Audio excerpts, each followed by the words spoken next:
ขั้นว่าเด็ดดอกไม้ดอกดวงพ่วงพะย่อมเป็นที่ของหอมดอมเซ้ยส้มดมดัวขอเจ้าพ่วงมาไล่อ้ายอานิสงส์เบยส่วนขอได้โพดได้ส่วนเคียงข้างบ่ห่างกายมื้อนี้คุณนนท์มาเป็นนายพิธีดูแลพิธีมงคลสมรสให้กับศิษย์เก่าอาชีวะอุดรคุณนนท์เคยสอนมาตั้งแต่หลายฝ่าหลายปีแล้วล่ะครับนั่นก็คือคุณฝ่านางสาววรดาผิวพองเจ้าสาวของเฮานั่นเองครับแล้วก็เจ้าบ่าวมื้อนี้คุณตีนายปฏิท่านจันหอมจัดงานขึ้นอยู่บ้านของเจ้าสาวบ่ไกลซ้ำไกลบินตกในเมืองอุดรธานีหมู่บ้านมโนร่มเพชรซอยประชาสันติความพิเศษและเป็นตาหักอีกอย่างหนึ่งที่คุณนนท์ทราบมานั่นก็คือการจัดงานเทื่อนี้เจ้าสาวเป็นผู้ออร์แกไนซ์ทุกสิ่งอย่างเลยครับถือว่ามีความตั้งอกตั้งใจที่สิจัดงานให้กับเจ้าของและก็ว่าที่คู่ชีวิตในอนาคตสมกับเพิ่นเก่งทุกอย่างบ่ว่าสิเป็นการค้าการขายการเรียนหนังสือก็เก่งครับจบปวส3จุดปลายๆพุ่นเด้และที่สำคัญเรื่องราวความรักของเขาเจ้านี่คบหากันมาตั้งแต่สมัยเรียนหนังสือเป็นเด็กน้อยพุ่นครับจนมาฮอดมื้อแต่งงานก็ร่วมแล้ว11ปีก็ถือว่าคบหาดูใจกันมาระยะ10กว่าปีบ่น้อยเลยเด้ครับจนต่างฝ่ายต่างพร้อมก็มาสู่ขอตามวัฒนธรรมประเพ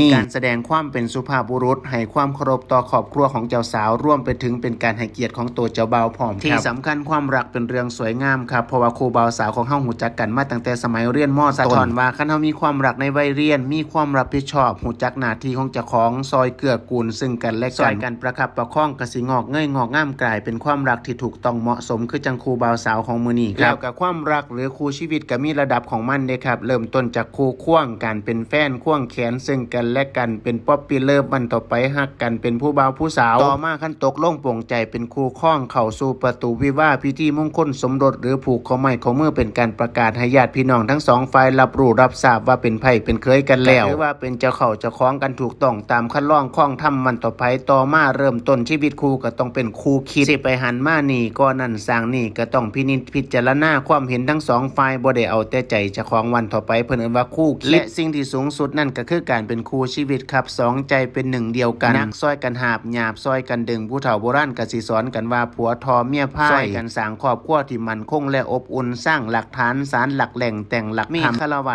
ธรรมเป็นแผนที่ในการดำเนินชีวิตอีกอย่างนึงก็บ่คิดว่าคุณนนท์สิมีลูกศิษย์แต่งงานแล้วเด้ครับรู้เจ้าของกระเฒ่าไปหน้ามีบทกลอนมาอวยพรคู่บ่าวสาวคือเก่าเหมือนเดิมครับปฏิทานวรดาวิวารักพร้อมใจพักคู่เคียงเรียงน้องพี่ญาติพี่น้องเพื่อนพ้องมิตรจิตยินดีฟ้าและตี้ที่รักมั่นนิรันดรผู้ใดมีครูมีเลิศบ่คันมีนายพิธีก็เอิ้นใส่คู่นนท์ได้เด้อครับบ่ว่าสิเป็นลูกศิษย์ลูกหาหรือว่ากัลยาณมิตรทางไกลทางออนไลน์ก็ดีครับ